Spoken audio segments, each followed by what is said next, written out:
जय हिंद दोस्तों। रितम में आपका स्वागत है। आज हम हमारा नया चैप्टर शुरू करेंगे, कर्तव्य और अधिकार, ड्यूटीज एंड राइट्स। पर आपके मन में सवाल आ रहा होगा कि पहले हमने कर्तव्य लिखा है, उसके बाद हमने अधिकार लिखा है, ऐसा क्यों? Why is it duties and rights, why not rights and duties? तो आप आमतौर पर आप जानते होंगे कि लॉ में जो चीज़ पहले लिखी जाती है उसका सिग्निफिकेंस भी ज़्यादा होता है। जैसे राइट टू इक्वालिटी सबसे इम्पॉर्टेंट फंडामेंटल राइट है, इसीलिए आर्टिकल 14 को पहला फंडामेंटल राइट बनाया गया, ना कि आखिरी। तो वैसे ही यहाँ पे हमने कर्तव्य को पहले क्यों लिखा है? ये इसलिए क्योंकि ड्यूटीज से ही राइट्स निकल कर आते हैं, और इसका एसेंस आज हम इस वीडियो में समझेंगे। गाइज ये वीडियो थोड़ी लंबी होगी, पर आप प्लीज़ इसको पेशेंटली देखिएगा, क्योंकि एक बार आपने ये समझ लिया तो आप जीवन भर इसे नहीं भूलेंगे, और ये आपको लीगल इंटरप्रिटेशन में और कॉन्स्टिट्यूशन के इंटरप्रिटेशन में बहुत हेल्प करने वाला है। So let's get started. Why कर्तव्य? Why are we talking about duty? We are a part of this universe.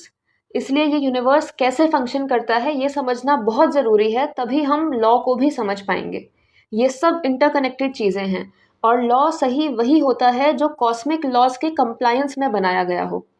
हमें इस लोक में लौकिक नियमों का पालन करना ही पड़ेगा, because the law of nature is much more powerful then the law of the land. तो अगर आपने नेचर को या यूनिवर्स को ऑब्जर्व किया हो, तो आप देखेंगे कि यूनिवर्स में हर एक चीज़ as tiny as an atom और as huge as a planet एक सर्टन ऑर्डर फॉलो करती है। अगर प्लैनेट अपना ऑर्डर फॉलो ना करे और जाके सन में भिड़ जाए या किसी और प्लैनेट में भिड़ जाए, या अगर सूर्य अपना प्रकाश और ऊर्जा देनी बंद कर दे, या अगर जो इलेक्ट्रॉन होता है उस पर लगने वाला सेंट्रीपिटल फोर्स जो उसे न्यूक्लियस से बांधे रखता है, और सेंट्रीफ्यूगल फोर्स जो उसे बाहर की ओर खींचता है, इन दोनों फोर्सेस का बैलेंस अगर बिगड़ जाए, तो सोचिए ये पूरा यूनिवर्सल ऑर्डर कोलैप्स हो जाएगा। लेकिन ये सब अपना कर्तव्य निभा रहे हैं, विदाउट एनी डिसरप्शन एक ऑर्डर फॉलो कर रहे हैं, इसीलिए आज तक पूरी सृष्टि सस्टेन्ड है। वैसे ही अगर आप नेचुरल वर्ल्ड में देखें, तो हर एक एलिमेंट अपना कर्तव्य निभा रहा है और कुछ ना कुछ हमें वैल्यूबल रिसोर्स प्रोवाइड कर रहा है। अगर पेड़ फोटोसिंथेसिस करना बंद कर दे तो क्या हमें ऑक्सीजन मिलेगी? बाकी जो भी हमें रिसोर्सेज मिलते हैं, सॉइल से हमें हार्वेस्ट मिलता है, रॉक्स से हमें मिनरल्स मिलते हैं, गाय से हमें दूध मिलता है, अगर ये सब हमें देना बंद कर दें तो हमारा एग्जिस्टेंस ही थ्रेटन हो जाएगा। ये सब अपना कर्तव्य निभा रहे हैं। फिर हम और सूक्ष्म लेवल पे जाते हैं और माइन्यूट जाते हैं। हमारी ह्यूमन बॉडी को ही देख लीजिए, हमारी बॉडी भी नेचर से अलाइंड है। एक ऑर्गेनिज्म जो है वो सिंगल सेल से बनता है, लेकिन उसी सेल से सारे बॉडी ऑर्गन्स डेवलप होते हैं। सेल को पता होता है कि उसे कहाँ तक ग्रो करना है और कितना ग्रो करना है। हर बॉडी ऑर्गन अपना स्पेसिफिक रोल निभाता है और एक दूसरे के डोमेन में कभी इंटरफेयर नहीं करता है। हमारे पैदा होने से लेकर मरने तक और मरने के बाद भी ये ऑर्गन्स लगातार काम करते रहते हैं। हर सेल के अंदर का जो माइटोकॉन्ड्रिया होता है, जिसे पावर हाउस ऑफ सेल बोलते हैं, वो अपना कर्तव्य निभाता है और पूरे सेल को एनर्जी देता है। सोचिए अगर माइटोकॉन्ड्रिया ही एनर्जी देना बंद कर दे और माल पानी देने के बजाय सब कुछ अपने पास समेटने लगे, बटोरने लगे, तो क्या होगा? अगर एक भी सेल ड्यूटी ओरिएंटेड होने के बजाय राइट सेंट्रिक हो जाए, if it stops distributing and starts consuming, तो जो होगा उसी को कहते हैं कैंसर। फिर हमें उन कैंसर सेल्स को मारना पड़ता है, उन्हें बॉडी से हटाना पड़ता है। तो आप सोचिए एक एक सेल कितना ड्यूटी कॉन्शियस है, और वो अपना कर्तव्य निभाए, ये कितना ज़रूरी है ताकि हमारी बॉडी अच्छे से फंक्शन कर सके। लेकिन जब हम इंसानों पे आते हैं, तो हम ह्यूमंस ही हैं जिन्होंने उल्टी गंगा बहाना शुरू किया है। पूरा नेचर, पूरा यूनिवर्स ड्यूटी ओरिएंटेड है, लेकिन हम लोग राइट्स क्लेम करते हैं। जब हमारा फोकस राइट्स पे होता है, तब हमारी सेंस ऑफ रिस्पॉन्सिबिलिटी घट जाती है। That is the problem. तभी आप देखिए कि स्वच्छता अभियान जैसे प्रोग्राम्स चलाने पड़ते हैं। यानी जो चीज़ इतनी बेसिक है और इंट्रिंसिक होनी चाहिए, अंदर से आनी चाहिए, उसके लिए भी हमें लोगों को बताना पड़ रहा है कि भाई कूड़ा मत फैलाओ, साफ सफाई रखो, क्योंकि लोगों ने माना हुआ है कि ये सरकार का काम है, म्यूनिसिपैलिटी आके साफ करेगी, हम क्यों करें? That is the difference. Indian knowledge system जो है वो नेचर से अलाइंड है, इसीलिए ancient Indian society basically duty centric ही बनाई गई थी। इंडियन सिस्टम बहुत साइंटिफिक और टाइम टेस्टेड है, क्योंकि ये ऑर्गेनिकली ग्रो हुआ है, किसी ने इसे ऊपर से थोपा नहीं है। It is not imposed upon us. इसीलिए सोसाइटी ने भी इसे नेचुरली एक्सेप्ट किया। और इंडियन फिलॉसफी ने इसी चीज़ पे एम्फसाइज किया है कि since you are a part of this cosmos and universal order, you are bound to follow the rules and duties which nature has assigned to you. And the most important rule is कर्तव्य. आपके अधिकारों से पहले आपके कर्तव्य आते हैं. तो हमारी ऑब्लिगेशंस क्या है? सिंस हम इस नेचर से डीपली कनेक्टेड हैं, हमारी एग्जिस्टेंस इसी पे डिपेंडेंट है. तो अगर हम नेचर को, यूनिवर्स को अगर हम नुकसान पहुंचाएंगे तो हम अपना ही नुकसान कर रहे हैं, क्योंकि अगर वो ना रहे तो हम भी नहीं रहेंगे. हमारे पूरे सर्वाइवल का आधार हम नहीं है, ये नेचुरल एलिमेंट्स हैं और हम उनसे अलग भी नहीं हो सकते. हम मरने के बाद भी इन्हीं पंच तत्वों में विलीन होते हैं. So since we are inseparable, हमारे राइट्स भी उनसे सेग्रीगेट नहीं हो सकते हैं. नेचर का हर एक एलिमेंट हमें कुछ ना कुछ दे रहा है. वो गिवर है और हम टेकर हैं, यानी वो अपनी ड्यूटीज ऑलरेडी परफॉर्म कर रहे हैं, जिससे हमारे राइट्स फुलफिल हो रहे हैं. So in turn now they are entitled to rights and we have a duty towards them. ये एक सिम्बायोटिक रिलेशनशिप है हमारे और नेचर के बीच में. हम इंसान जो पैदा होने से लेकर मरने तक और मृत्यु उपरांत भी नेचर से कंटिन्यूसली कुछ ना कुछ इनहेरिट करते रहते हैं. We are bound to give back something to each element और person from which we are taking. ये हमारा उनके प्रति ऑब्लिगेशन है. So it is our inherent obligation to serve, protect and be grateful to all those who are contributing to our existence. लेकिन अगर हम ये ऑब्लिगेशन ना निभाएं तो हम पैरासाइट कहलाएंगे, क्योंकि हम सिर्फ नेचर से लेते जा रहे हैं, इन रिटर्न हम कुछ दे नहीं रहे हैं. इसीलिए ये सिम्बायोटिक रिलेशन को बनाए रखने के लिए एक चीज़ समझनी बहुत ज़रूरी है कि हम इस प्रकृति और सृष्टि के साथ हार्मनी में तभी को एग्जिस्ट कर पाएंगे जब हम अपने राइट्स एजर्ट करने के बजाय अपनी ऑब्लिगेशंस को और अपनी रिस्पॉन्सिबिलिटीज़ को समझें और उन्हें निभाएं. This is the very concept of ऋण which our forefathers had devised. तो ऋण का कॉन्सेप्ट क्या है? ऋण का कॉन्सेप्ट ये कहता है कि हर वो चीज़ जिसने आपके होने में योगदान दिया है, उन सब का ऋण आपके ऊपर है. इसीलिए हर वो व्यक्ति जो सृष्टि में पैदा हुआ है वो ऋणी है. हमारा जो भारतीय मॉडल है वो इतना टाइम टेस्टेड इसीलिए है क्योंकि वो प्रकृति को और सृष्टि को ऑब्जर्व करके बनाया गया है. इसीलिए जैसे यूनिवर्स का एक एक एलिमेंट ड्यूटी ओरिएंटेड है, हमारी सोसाइटी को भी उसी तरह ड्यूटी ओरिएंटेड बनाया गया था, ड्यूटी फोकस्ड बनाया गया था, ताकि वो नेचर से और कॉस्मिक ऑर्डर से पूरी तरह अलाइन करे. और इसी को ध्यान में रखते हुए हमारे एंसेस्टर्स ने 5 तरह के ऋण बताए हैं. आइए देखते हैं ये क्या है. पहला है देव ऋण. तो जो 5 एलिमेंट्स हैं नेचर के, जिसे हम पंच महाभूत भी कहते हैं, पृथ्वी, अग्नि, वायु, आकाश, जल, और इन्हीं एलिमेंट से हमारी बॉडी भी बनी है. जैसे हमारे बॉडी में 70% वाटर है, जल तत्व. हमारी बॉडी में जो फायर का एलिमेंट है, जिसे हम जठराग्नि कहते हैं, वो पाचन क्रिया में हेल्प करता है, डाइजेशन का काम करता है. वायु में हम सांस लेते हैं, आकाश में हम रहते हैं, और जो अर्थ है, जो सॉइल वाला एलिमेंट है, इस सॉइल में जो अनाज उगता है वो हम खाते हैं. तो हमारी बॉडी भी इन्हीं एलिमेंट से बनी है. तो इन 5 एलिमेंट्स के प्रति हमारा एक ऑब्लिगेशन बनता है. और इसीलिए आपने देखा होगा कि इन पंच महाभूतों को जो है देवता के रूप में पर्सोनिफाई किया गया है. हम कहते हैं ना अग्नि देव, वायु देव. तो ये क्यों है? देवता का मतलब होता है देने वाला. जो देता है उसे देवता कहते हैं. इसीलिए इनके प्रति जो हमारा ऋण है उसे कहा गया है देव ऋण. दूसरा है पितृ ऋण, यानी हमारे पेरेंट्स के प्रति जो हमारे ऑब्लिगेशंस हैं. हमारे पेरेंट्स ने हमें जन्म दिया, इस दुनिया में लेके आए, उन्होंने हमें इस लायक बनाया कि आज हम यहाँ हैं, इतना अच्छा कर रहे हैं. और हमारे जो फोर फादर्स हैं उनके प्रति भी ऑब्लिगेशन हमारा है. उनके जीन्स, क्वालिटीज़, डीएनए वो सब हमारे अंदर हैं. हम उनसे पैतृक संपत्ति भी इनहेरिट करते हैं. और अगर हमने कोई प्रॉपर्टी इनहेरिट ना भी की हो तो भी आप खुद उनकी संपत्ति हैं. इसीलिए आपने देखा होगा जो कुल देवी और कुल देवता का कॉन्सेप्ट होता है वो भी पितरों से या पितृ ऋण से ही रिलेटेड है. तीसरा ऋण है ऋषि ऋण, या जिसे गुरु ऋण भी कहते हैं. तो हमारे पेरेंट्स ने तो हमें जन्म दिया, लेकिन हमारे जो गुरु हैं उन्होंने हमारे व्यक्तित्व को जन्म दिया है.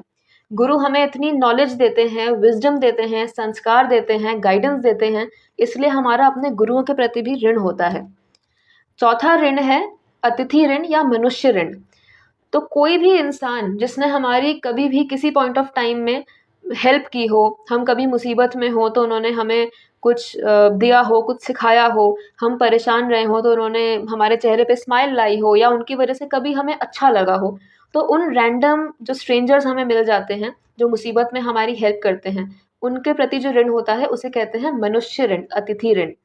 और पाँचवा है भूत ऋण, यानी जो भी फसल हम खाते हैं, जो वनस्पति है, पेड़-पौधे, वेजिटेशन, बायोडायवर्सिटी, फल फ्रूट्स, जो गाय का दूध हम पीते हैं, ये सब भूत ऋण में आ जाता है। तो इन्हीं ऋणों को चुकाने के लिए जो एफर्ट्स या जो एक्शंस हम लेते हैं, उन्हें यज्ञ कहा जाता है। यज्ञ का मतलब होता है वो कर्म जो आपको बांधता नहीं है। It does not bind you and it does not cause you distress. आप उससे परेशान नहीं होते हैं, आप उसे अंदर से कर्तव्य भावना से करते हैं। ऐसे काम को बोलते हैं यज्ञ। तो 5 ऋणों के लिए 5 यज्ञ बताए गए हैं, जिसे पंच महायज्ञ कहते हैं। तो ये पंच महायज्ञ यही है, जैसे देव यज्ञ हो गया कि हम जो पंच महाभूत हैं, उनका हम संरक्षण करें, हम पर्यावरण को पल्यूट ना करें, उसकी सुरक्षा करें। पितृ यज्ञ में आ जाता है कि थैंक्स गिविंग, हम जो है ग्रैटिट्यूड एक्सप्रेस करें अपने फोर फादर्स के प्रति, इसीलिए श्राद्ध किया जाता है।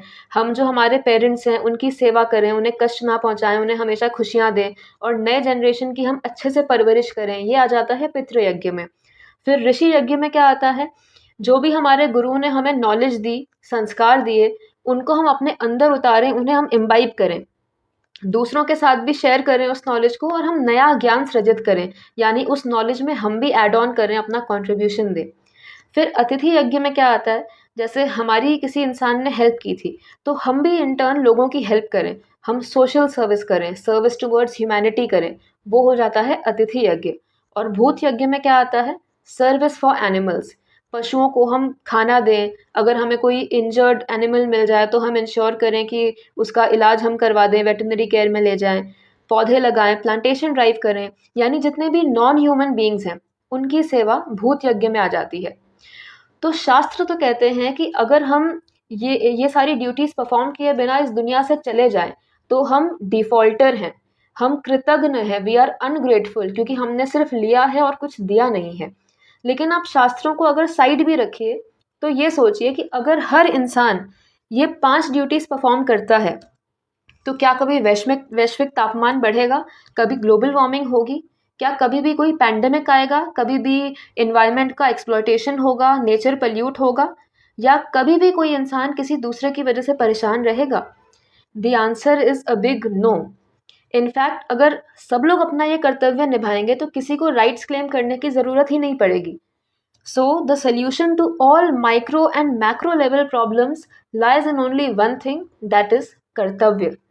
अगर हम सब अपनी civic duties perform करें, then this earth will become a much better place to live. That is why कर्तव्य is so important. तो आप देखिए कितना ब्यूटीफुल और कितना प्रैक्टिकल कॉन्सेप्ट हमारे एंसेस्टर्स ने डिवाइस किया है। तभी आप देखिए कि इतनी सदियों तक हमारी जो सिविलाइजेशन चलती आ रही है, कभी इन्वायरमेंट पोल्यूट नहीं हुआ, नेचर प्रोटेक्टेड रहा, नदियाँ कभी भी गंदी नहीं हुई। इतने सालों तक वो इतने अच्छे सी इको सेंट्रिक मॉडल फॉलो करते आए और उन्होंने किसी को पोल्यूट नहीं किया। पर जब हम ये फिलॉसफी भूल गए, तब जाके पिछले 70-80 सालों में इन्वायरमेंट का ये हाल हुआ है, इतनी बुरी दुर्दशा हुई है। और आज भी अगर पूरी दुनिया इस मॉडल पे चले, तो हम जो इन्वायरमेंट का जो लॉस हुआ है उसे रिकवर कर सकते हैं, और यही चीज़ हमें सस्टेनेबल डेवलपमेंट का रास्ता भी दिखाएगी। तो अब हम देख लेते हैं ऋत क्या होता है, जिसे हम कॉस्मिक ऑर्डर भी कहते हैं। तो जो री लेटर है ना, ये आपको दुनिया की और किसी भी लैंग्वेज या स्क्रिप्ट में नहीं मिलेगा, और ये बहुत सिग्निफिकेंट है। यही री जो है ये ऋत में आता है, ऋषि में आता है, ऋण में आता है, प्रकृति में आता है, और इसका बहुत सिग्निफिकेंस है। ऋत वर्ड जो है वो कॉस्मिक ऑर्डर को सिंबलाइज करता है, इसीलिए हमने अपने चैनल का नाम भी ऋतम रखा है, क्योंकि पूरे यूनिवर्स का एसेंस इसी ऋत में है, जिसको यूनिवर्सल ऑर्डर कहते हैं, और यही ऋत हमें और हमारे लॉज को भी गवर्न करता है। जो इस ऋत को जानता है उसी को कहते हैं ऋषि, और हमारे यहाँ ऋषि वैज्ञानिक भी थे, इसीलिए उन्होंने कॉस्मोलॉजी की कई सारी बातें बताई जो मॉडर्न साइंस भी नहीं जानता है, और जिन पर आज भी डिस्कवरी चल रही है, रिसर्च चल रही है। जैसे कि आप ये वीडियो देखें तो आपको एक आइडिया मिलेगा। अगर मैं कहूँ कि आज की मॉडर्न साइंस की विद्या से वो लोग 500 साल आगे थे, तो तुम विश्वास करोगे? साइंटिस्ट ने स्पेस रिसर्च से ये बताया है कि 9 ग्रह हैं। वो टेलीस्कोप से देखकर बता रहे हैं। लेकिन हमारे इस देश में आज से हजारों साल पहले लोग मंदिरों में 9 ग्रहों की पूजा करते थे। कैसे? धरती का रेडियस 1500 साल पहले आर्यभट्ट ने कैसे बताया था? आज अगर बोलते हैं बारिश होगी तो धूप निकलती है, अगर कहते हैं धूप निकलेगी तो बारिश होती है। यही है मॉडर्न साइंस। लेकिन 20 साल बाद आने वाले अमावस्या और पूर्णिमा के बारे में हम घर बैठे बैठे आज ही बता देते हैं। वो कैसे? ये है हमारा साइंस। यही सब जो चीज़ें हैं, इनके कॉस्मिक और साइंटिफिक रीजंस हैं जो हमारे पूर्वजों को पता थे। इसीलिए यहाँ पे जिसको ऋत की नॉलेज थी, जो सब देख सकता था, उसको ऋषि कहा गया था, द वन हु कैन सी।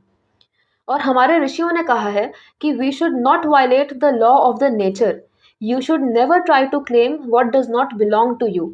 जैसे आप देखिए, आज लोग दूसरे प्लैनेट्स पर कॉलोनी बसाने की बात कर रहे हैं, जबकि हमारे लिए तो ये धरती बनी है ना। Why are we going beyond earth? हमने अपनी ग्रीड को अब अर्थ के भी बियॉन्ड पहुंचा दिया है। इसीलिए अब स्पेस लॉस लाने की ज़रूरत पड़ रही है। एक और मैं एग्जांपल आपको देती हूँ, जैसे एंटार्क्टिका कॉन्टिनेंट है, ग्लोबल वार्मिंग की वजह से वहाँ की बर्फ़ पिघल रही है। तो ये जो डेवलप नेशंस हैं, यूएस, रशिया, ये लोग वेट कर रहे हैं, कि बेसब्री से इंतज़ार कर रहे हैं कि जल्दी से बर्फ़ पिघले तो एंटार्क्टिक के नीचे जितने भी वो रिसोर्सेज वगैरह हैं, हम उन्हें एक्सट्रैक्ट करें और मोनेटाइज करें। उनको ये चीज़ का बिल्कुल कंसिडरेशन नहीं है कि अगर ये बर्फ़ पिघलेगी, वाटर लेवल राइज़ होगा, तो जो भी आइलैंड नेशंस हैं उनका क्या होगा? वो डूब जाएंगे, तो वहाँ के लोग कहाँ जाएंगे? नहीं, उनको सिर्फ रिसोर्सेज एक्सट्रैक्ट करने की पड़ी है। तो यही जो है, ये ग्रीड बहुत प्रॉब्लमैटिक है। इसीलिए गांधी जी ने भी कहा था कि the earth has enough resources to meet everyone's needs, but not enough to satisfy even one person's greed. तो जो लॉ ऑफ नेचर है, it is much more powerful than law of the land. अगर हम nature को या cosmic order को disturb करते हैं, तो हम उससे रिएक्शन इनवाइट करते हैं। इसीलिए हमारे सारे एक्शंस, सारे लॉज जो हैं, वो कॉस्मिक ऑर्डर से अलाइन करें, ये बहुत ज़रूरी है। तो ऋग्वेद में ये मेंशन्ड है कि the force through which everyone remains engaged in the respective duties is the power of rita, that is cosmic order, which forms the foundation of entire society, individuals, living beings, divine powers. तो इसी order को हमने धर्म भी कहा था पहली video में, आपको याद होगा। तो ये टर्म्स जो हैं, धर्म और ऋत, ये ऑलमोस्ट सिनोनिमस हैं। आप इसे ऐसे समझ सकते हैं कि कॉस्मिक लेवल पे वो ऑर्डर ऋत कहलाता है, और व्यक्तिगत लेवल पे या सोशल फिनोमिना में उस ऑर्डर को धर्म कहते हैं। So dharma goes to the individual level. तो ये जो ऋत की बात हम कर रहे हैं, ये एक ऐसा मॉरल कोड ऑफ कंडक्ट था जो किंग की एब्सेंस में भी यूनिवर्सली एक्टिव रहता था। क्योंकि हमने आपको लास्ट वीडियो में ये भी बताया था ना कि किंग ने ये ऑर्डर नहीं बनाया है। किंग सिर्फ एक रिप्रेजेंटेटिव था जो खुद इसी ऑर्डर से गवर्न होता था। सोसाइटी के और इंडिविजुअल के कॉन्टेक्स्ट में इस रीत को धर्म कहते हैं। तो ये धर्म क्या है? Dharma defines your duty at a particular point of time and it is always in relation to others right. जैसे हॉफील्ड की ड्यूरल रिलेशंस थ्योरी में आपने पढ़ा था ना कि ड्यूटी और राइट जो है आपस में कोरिलेट करते हैं, right can not exist without a duty. तो यहाँ भी वही बात की गई है कि आपकी ड्यूटी से किसी ना किसी का राइट सर्व होता है। अगर हम इसे कॉन्स्टिट्यूशन के रिस्पेक्ट में देखें, तो हमारी फंडामेंटल ड्यूटीज़ ही अपने आप में काफ़ी नहीं है।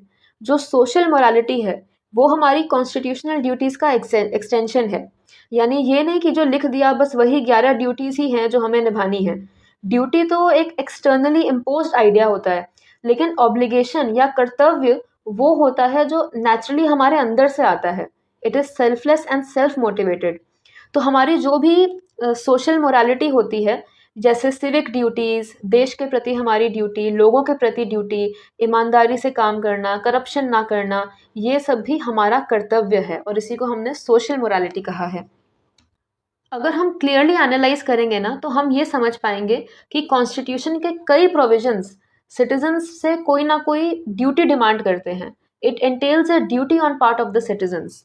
फॉर एग्जाम्पल, अगर आप देखें, मैं कुछ इंस्टेंसेस देती हूँ।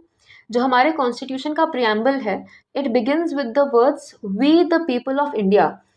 यानी प्रियम्बल में दिए गए सारे गोल्स हम सिटीजन्स के कलेक्टिव गोल्स और ऑब्जेक्टिव्स हैं, लेकिन हमने उनको सिर्फ गवर्नमेंट की रिस्पॉन्सिबिलिटी समझा है। लेकिन इसका सही इंटरप्रिटेशन ये है कि सभी ideals, justice, liberty, equality, fraternity, हम सब लोग भी फुलफिल करें। हम एक दूसरे के साथ जस्ट रहें, एक दूसरे की लिबर्टी को रिस्पेक्ट करें, हर सोच के प्रति टॉलरेंस रखें, किसी के साथ डिस्क्रिमिनेशन ना करें, सबको इक्वली ट्रीट करें, भाईचारे के भाव के साथ हम सबके साथ रहें और लोगों में सब में हार्मनी रखें। तो ये हमारा भी कर्तव्य है।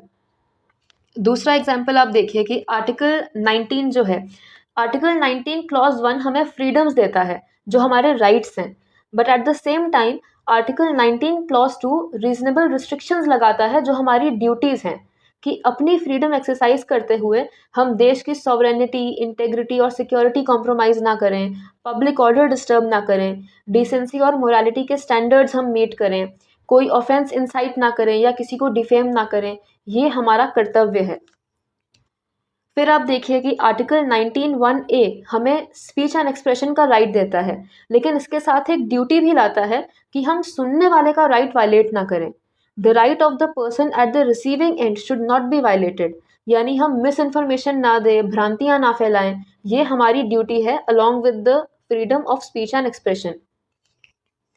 दूसरा आप ये भी देखिए कि जैसे आर्टिकल 19(1)(g है, हमें कोई भी प्रोफेशन या बिजनेस परस्यू करने का अधिकार देता है, लेकिन उसके साथ एक ड्यूटी भी लाता है कि हम अपने ऑक्यूपेशन में एक्सेल करने के लिए या प्रॉफिट्स बनाने के लिए अपने कस्टमर्स का या बेनिफिशरीज का हम एक्सप्लॉयटेशन ना करें। आज के टाइम पे आप देख सकते हैं कि लॉयर्स, डॉक्टर्स, एजुकेटर्स जो हैं, उन्होंने अपने प्रोफेशन को बिजनेस बना दिया है। इसीलिए अब ये नोबल प्रोफेशंस नहीं रहे।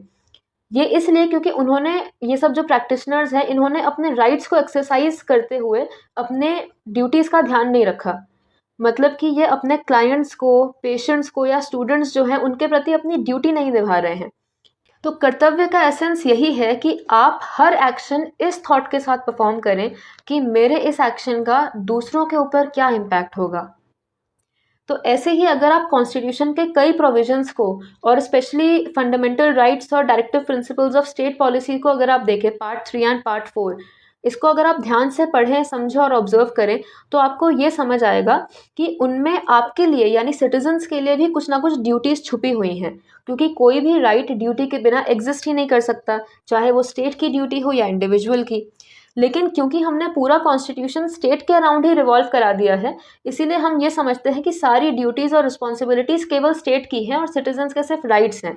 लेकिन ऐसा नहीं है, क्योंकि ये एक पार्टिसिपेटरी डेमोक्रेसी है जिसमें हमारा भी इक्वल इन्वॉल्वमेंट होना चाहिए। I am very grateful and thankful to my mentor Seema ma'am and Vikrant sir. इन्हीं की नॉलेज है जो मैं आपको पास ऑन कर रही हूँ, और I am feeling honoured to perform my guru yagya. So I hope आपको ये टॉपिक समझ आ गया होगा। कर्तव्य अधिकार में कर्तव्य की इम्पोर्टेंस क्या है आपको समझ आ गई होगी। अगर आप ये सब एग्जाम्पल्स, जैसे ऋण वाली जो कॉन्सेप्ट बताया ऋण का, और जो कॉन्स्टिट्यूशन के रिस्पेक्ट में एग्जाम्पल्स दिए, अगर आप ये सब अपने आंसर्स में इंक्लूड करते हैं तो आपकी आंसर राइटिंग, आपकी आंसर्स की क्वालिटी बहुत एनहांस हो जाएगी। तो ये हमने इंट्रोडक्शन आपको दे दिया कर्तव्य के बारे में। आने वाली वीडियोज़ में हम कर्तव्य और अधिकार के बाकी पार्ट्स कंप्लीट करेंगे। So thanks for watching and stay tuned.